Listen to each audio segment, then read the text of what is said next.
Просто към 175 грама обикновено брашно добавете 100 грама масло и 30 грама пудра захар. Следва най-важното – портокалът. Това е ситно настърганата кора на един голям портокал. И аз ще го бъркам, докато стане на фини трохи.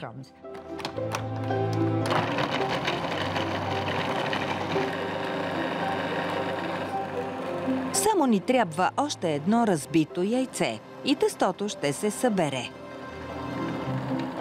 На този етап винаги меся на ръка, за да усещам тестото. Малко брашно на плота. Никога не съм използвала миксер за тесто. Пръстите ми са достатъчни. Просто го съберете и ще видите, че тестото е много добро. Това тесто е идеално за разточване. То е гъвкаво, не се напуква, което го прави толкова лесно за облицоване на формата. След това просто набодете основата и я поставете в хладилника, за да стегне.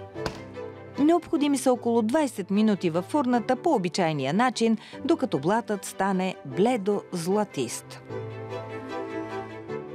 Сега преминавам към пълнежа. Тук имам маракуя.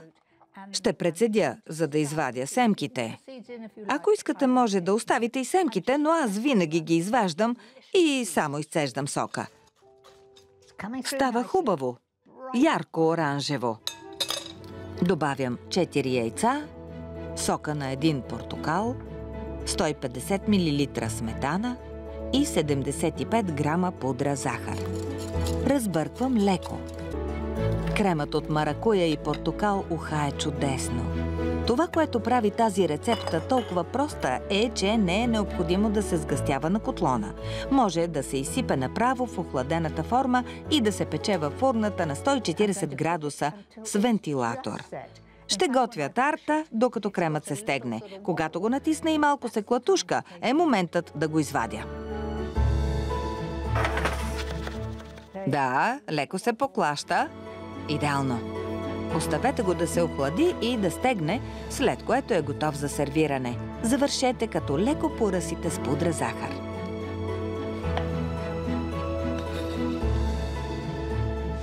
Точно така трябва да бъде.